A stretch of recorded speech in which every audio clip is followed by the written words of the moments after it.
this guy, but probably from Ontario. Oh, recording has started. Oh, all right. So I guess, okay, records. Cool. Okay. What's the first question? Let's do it. First question starts with a comment. People are the business, period. What does that mean?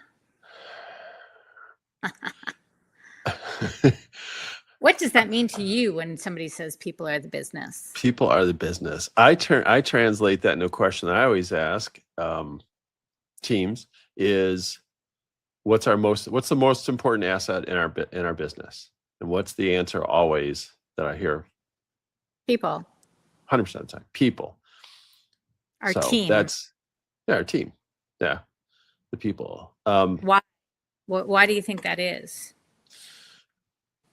Well, because it's people that generally do the work, do the thinking, that communicate, that work together.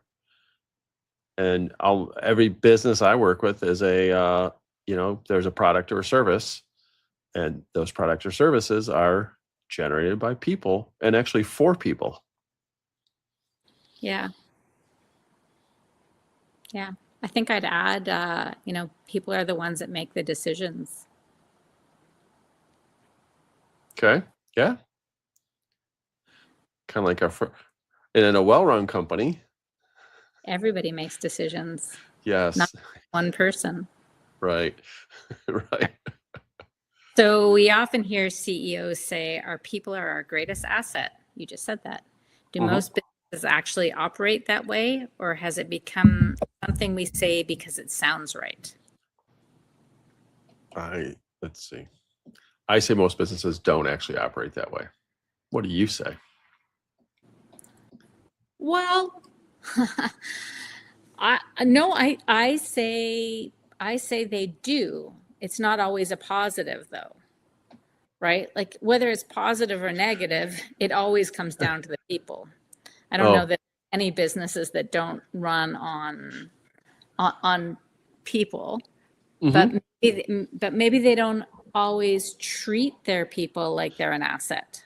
That's what I mean. Yeah. You would say, yeah. A good question to ask is well, where do we have our strongest, most defined processes? And it's almost always around operations. And it's rarely around recruiting, retaining, coaching the people in our business. Yeah. So what do you think has to happen? What do you think's if you thought there was sort of one thing that needed to change in most businesses? Is it really the training and the coaching? Like, I wonder if it's, I wonder why we get there is, I guess, what I'm thinking. Like, do we get there because of a lack of trust is really what's running through my head. Like, is it because we don't trust each other to do what we're good at? We don't trust each other to, actually complete things of where this falls. I think it's a huge point. I mean, that's the Patrick Lencioni, the 5 dysfunctions of a team. It all begins with trust. And then I go back to how do we build trust within our companies, our teams. And my gut answer, and I'm a big believer is there's a process around creating a culture of A players. And it starts with having a huge part of it is the scorecard, setting expectations and having the candid conversations frequently enough to then enable a two-way dialogue. And I'm going to go back to, this is a cliche, but from the last call we did here, is unlock the potential. It's not about a leader telling people what to do. It's around asking the questions and helping them discover the gaps once the expectations are understood. Do you understand what you need to do? Do you understand how to get there? Do you have a plan? Can you get there? Do you want to get there? Okay. And then helping along the way. It's not telling them how to do it. No, and I think that, you know, that clarity, I'm just thinking about a call I just had, which is why I'm looking at like this. So when I think about, you know, that clarity, like the clarity of expectation, we spend so much time telling people not to tell people what to do, right? Yeah. Like really, we do that. We spend so much time telling people not to tell people what to do, that I think sometimes that gets mistaken for not setting expectations. Yep. And I think that, That's a good point. I think it's our responsibility as leaders, and I don't mean as coaches necessarily, but as leaders, I think it's our responsibility to make sure that there are expectations that are set clearly in order to allow people to get there on their own. So there's that mix, but I think sometimes by us saying that so often, it takes away some of the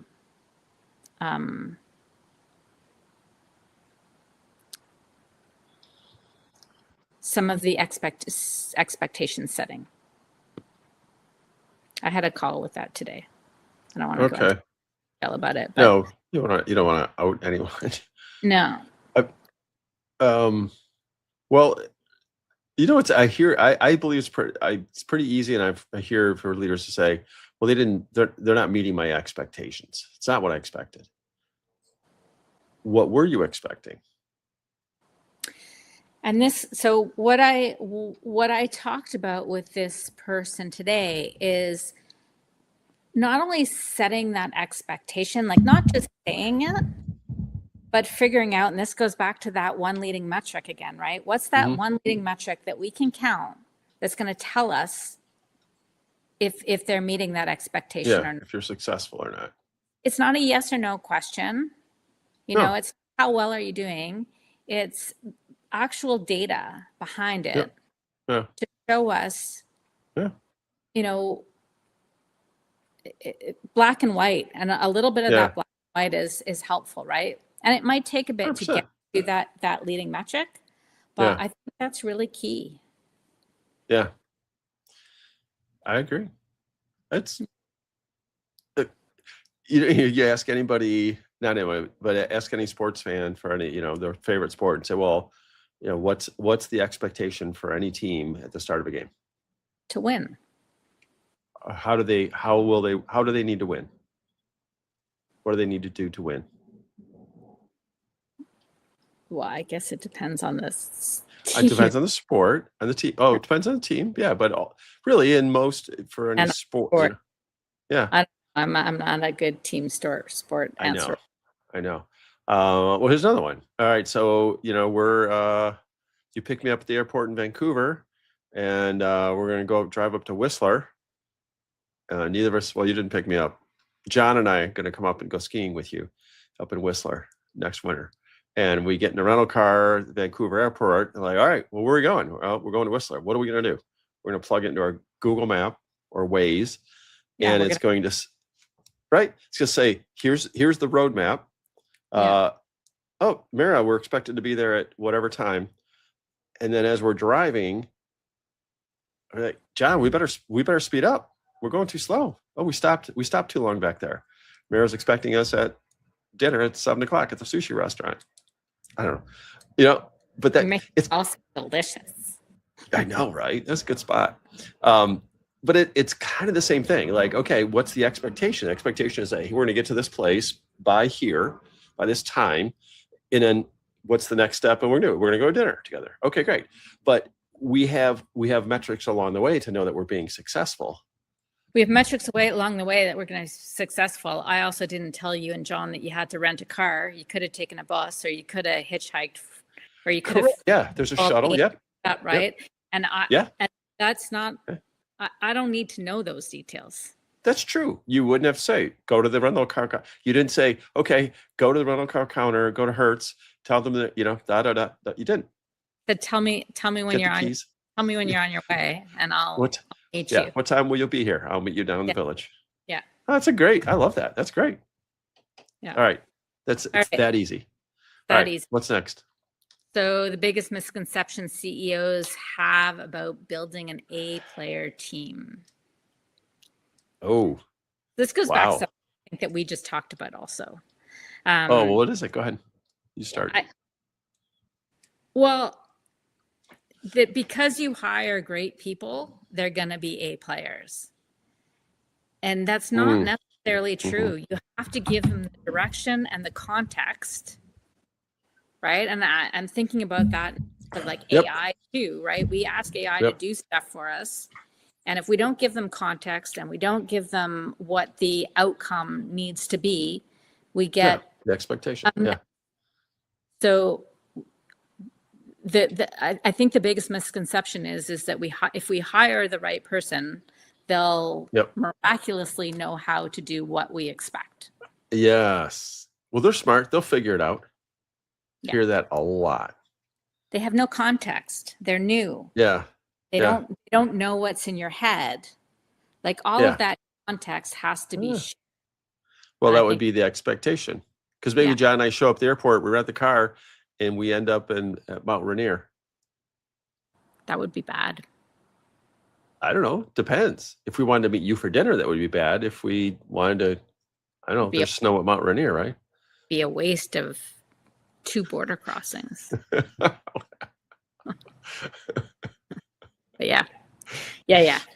It's kind of the kind of thing of like, hey, you're absolutely right. We got to know where we're going. Yes. Yeah. That's the expectations. Yeah. I got hired for a job once that there was no job description. It was a brand new role. I was the right person for the role. I was very high paid. There was a quarterly bonus associated with it. The guy who hired me was one of the people. He didn't want complication. Just go do it. Figure it out. I remember that's it. We're going to trust you to figure it out. And then the first quarter, I emailed him and said, hey, where's my bonus? And he emailed back and said, oh, there's no bonus. You haven't done shit. Yeah, you're doing a I don't know, he said horrible job, but basically you're not doing a good job. And I thought I was crushing it. I was crushing something completely different than what his expectation was, but he had never shared it with me. It was like a secret destination. Yeah. Oh, you went to Whistler. I was waiting for you at Mount Rainier. Well, why didn't you tell me? Well, you're smart. I thought you'd figure it out. Yeah. Doesn't work. Yeah. So expectations are like the destination. Yeah. And to your point, we could get there in a number of ways. Yeah. Okay. And that's not, and that's where they're going to shine, right? Let them figure out there. Yeah. Oh, I would have never figured that out. I never knew you could take a rent a scooter to ride up to Whistler. Oof. All right. I know. All right. If you walked into 2 businesses with the same strategy, what people signals would tell you which one is more likely to succeed? Wow. What people signals. I would go back to, well, the people signals are the fact that everybody there is focused, of good, like I don't want to say like of good humor, but seems to be enjoying each other's company, and respecting each other and enjoying what they do. Yeah, I think all of that is super important. I'd also want to see where the decisions are getting made, right? So are they going to be able to grow? Is it one person making all the decisions, right? Yeah. So we go back to that same thing. Yeah. Can everybody on the team tell us what the destination is? Yeah. Right? Like, yeah. Because they might be. It's a really good one. You were crushing, but you didn't know where you were going. Right. Yeah. Right? Yeah. So I think those are some of the things that I would. Yeah. I always love it. That I love to say this is beating CEO of company and like, oh yeah, hey, is everybody on the same page? Because they'll say, oh yeah, we're doing pretty well. How's your team? Oh, good team. We got a good team. We got a really good team. Everybody on the same page? Oh yeah. We're pretty much on the same page. Where's And the then page? where's Paige? And then, but if you imagine, if you said, okay, well, what's your strategy in a phrase? What's your strategy? Or what are basically ask the CEO anything about the strategy, and then go and say, hey, do you mind if I wander around inside your office or company, your manufacturing plant, or, and ask people?